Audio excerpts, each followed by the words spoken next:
Salut tout le monde, c'est JT Productions, j'espère que vous allez bien. Aujourd'hui on se retrouve pour une nouvelle vidéo, mais je ne suis pas seul, je suis en compagnie de JN Technologies. Bonjour. Je te laisse te présenter. Alors, moi je suis youtubeur tech. Comment me présenter? Je suis belge, j'ai 10 000 abonnés. 12 000. 12 000 abonnés, inactifs, pas mal. Et je suis vidéaste, belge, j'adore YouTube, c'est ma vie. Donc n'hésitez pas à aller voir sa chaîne, elle sera en description. Et n'hésitez pas à vous abonner quoi. Ouais, c'est ça, abonnez-vous, hein. Franchement, tout est dans la description, allez-y. Donc du coup, aujourd'hui on se retrouve pour une nouvelle vidéo, comme je le disais au début. Et donc du coup, je défie JN Technologies pour une vidéo quiz tech. Et on verra qui est le meilleur. Comment ça va se passer? Je vais poser une question, enfin chacun notre tour on pose la question. Et donc du coup, on va appuyer sur la bonne réponse et on va vous le présenter en vidéo pour pas qu'il y ait de triche, bien entendu. Puis à la fin du défi tech, on va voir qui a eu le plus de bonnes réponses. Et du coup, chacun a la page sur son écran, le téléphone, et on va répondre en même temps. Donc du coup, première question. Qu'est-ce qu'un objet technique? Technique, waouh. Un objet volant, un objet créé ou modifié par l'homme, un aimant rare. Ok, moi je valide ma réponse. J'ai mis la deuxième réponse. Modifié par l'homme. Modifié par l'homme, toi aussi? Ouais, pareil. D'accord. Ok, deuxième question. À l'inverse, qu'est-ce qu'un objet naturel? Waouh. Un objet non identifié, un objet en plume, ou un objet ni modifié ni créé par l'homme que l'on peut trouver dans la nature. Voilà, moi j'ai ma réponse aussi. Moi aussi. Pour l'instant c'est très facile. La dernière, on est d'accord? La dernière, on est d'accord. Troisième question. Pourquoi l'homme a créé des objets techniques? Réponse A, pour répondre à un besoin. Réponse 2, pour frimer. Réponse 3, pour les revendre. Ok. Mais c'est vraiment des réponses de merde par contre. Ouais, pour l'instant c'est un peu... On va voir. On va peut-être passer sur un deuxième quiz. Du coup... Réponse A. Réponse A aussi. Quatrième question. Quel besoin cet objet technique, technologique, permet-il de satisfaire? Envoyer des emails à distance, aller sur internet, entrer un texte, manger, boire ou organiser une grande chasse au trésor. Réponse A. Ouais, on est d'accord là-dessus. Cinquième question. Comment appelle-t-on les fonctions qui dépendent des goûts des utilisateurs? Les fonctions d'estime, les fonctions du goût, les fonctions... On n'a pas tous les mêmes goûts. Réponse 2. Réponse 2 aussi. Du coup, question 6. Maintenant, que sont les fonctions d'usage? Les fonctions qui réalisent et qui ne dépendent pas du goût des utilisateurs et qui sont jugées de la même manière par tous, les fonctions qui servent et les fonctions noires. Les fonctions noires, c'est la mer noire. C'est la mer noire. Au pire, je mets la première. Moi, je mets la 2, les fonctions qui servent. On va voir. Et dernière question. À quoi servent une lampe, un journal et un vélo?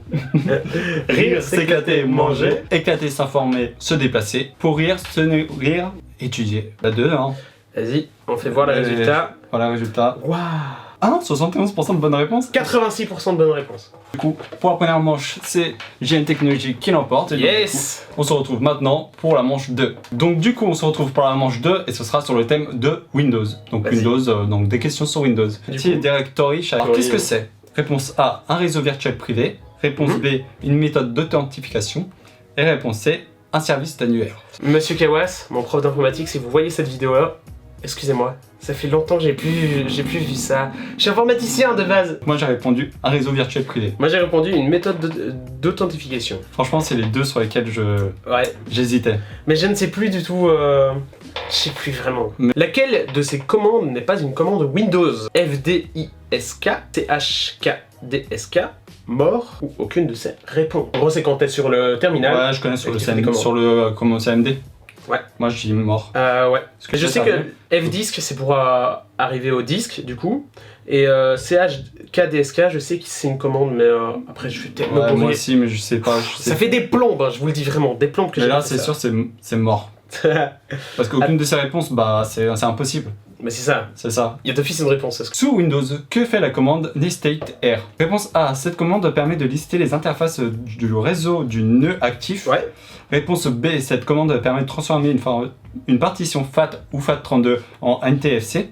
Réponse C, cette commande permet d'afficher la table de routage. Et réponse D, aucune de ces réponses. Ok, parfait, moi j'ai ma réponse. Réponse A. De la commande pure et dure. C'est vraiment, s'ils connaissent vraiment en termes... C'est plus, ils auraient dû plus appeler ça CMD en fait. Ouais, c'est ça. Moi j'ai mis la réponse 3 du coup, la commande qui permet d'afficher la table de routage. D'accord. Parce que, si je me rappelle bien, la commande qui permet de lister les interfaces réseau, c'est... Je ne sais plus. Je l'avais en tête juste avant. Yes. Ok. Mettez un pouce bleu pour ça. Mettez un pouce bleu, oui. Du coup, un poste client Windows doit se connecter à Windows NT Server via Internet. Quelle technologie est utile dans ce cas? Le peer-to-peer, l'OpenVPN ou le SSL.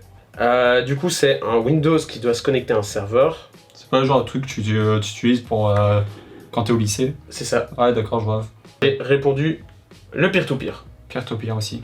Parfait. Question numéro 5. Quelle information en vrai concernant l'utilitaire convert? Réponse A. Il permet de convertir un système de fichiers FAT32 en NTFS. Réponse B.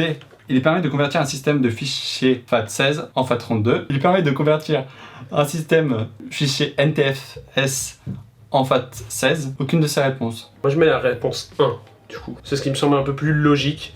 Du coup, le FAT32, c'est ce qui permet de gérer la mémoire de ses disques durs, de ses clés USB. Et enfin, il y a plein de formats, ça c'est vraiment de la mémoire. Le FAT32 en NTFS, je pense. Moi, je sais pas, je m'y connais pas en tout ça, mais convert, ça me parle et moi je pourrais penser à un truc qu'on peut convertir tous les systèmes de fichiers en plusieurs autres systèmes de fichiers. Donc du coup, j'ai mis aucune de ces réponses. J'ai commencé mes études d'informatique il y a 4 ans. J'en ai fait 2 ans. Et dès la fin de mes études d'informatique, à part toucher par-ci par-là un PC, j'y ai plus touché. Tu as pas tout touché. Donc j'ai vraiment tout perdu quoi.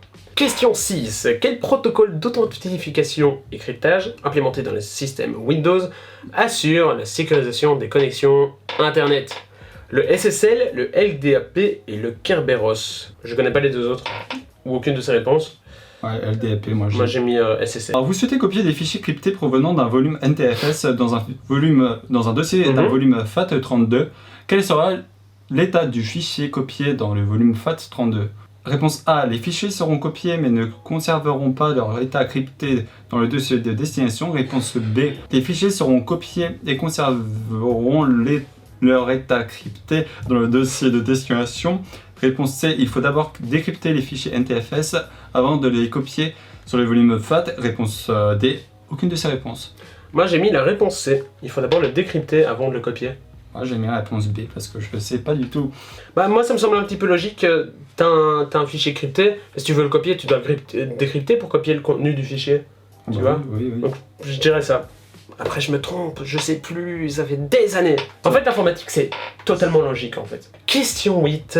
Quels sont les services permettant de gérer un serveur IIS? Le FTP, SMTP et HTTP, le FTP, SSH ou HTTP, HTTP, SNMP, FTP. Moi j'ai la réponse A. Déjà le HTTP il est partout, le FTP aussi, donc c'est soit SMTP, soit SSH, soit SNMP. Moi SMTP ça me parle, donc c'est pour ça que j'ai pris la A. IIS, donc il y a un S d'office, donc ils ont tous un S. Moi je dirais SMTP aussi. Question numéro 9. Quel utilitaire permet de vérifier l'intégrité d'un node d'internet? Réponse A, le traceur. Réponse B, le ping. Réponse C, le netstate. Alors, du coup, moi j'ai choisi le ping. Ouais, ça c'est sûr, Parce que le ping permet de voir ta connexion et de voir une adresse IP, ce qu'elle contient. C'est ça. Et dernière question, quel système d'exploitation est destiné à un client léger? Windows XP, Windows 7, Windows Embed. Franchement, Windows XP. C'est quoi cette question? C'est de la merde, mais je dirais Windows XP parce que c'est le moins gourmand. Pour Windows XP sur un PC comme ça, je pense que tu déboîtes tout. Hein. Moi je vais mettre Windows 7. Windows 7, tu vois. Et Embedded, c'est quoi ça? Vas-y. Je ne sais pas du tout. Bon, allez, voir la réponse. À mon avis, ça va être hard. Moi j'ai 6 bonnes réponses sur 10. J'en ai 3. Avec 60% de bonnes réponses. J'en ai 3 bonnes et j'ai 30% de bonnes réponses. En fait, il n'y aura pas besoin de faire un troisième manche vu que tu m'as explosé littéralement. Yes. Voilà.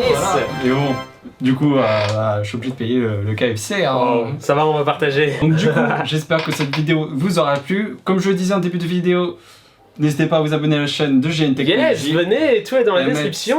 Et à mettre le hashtag JD Production. Yes, allez-y. Vous venez de moi. Et j'espère que cette vidéo vous aura plu. Sur ce, on se retrouve très bientôt pour une nouvelle vidéo. Ciao. Salut.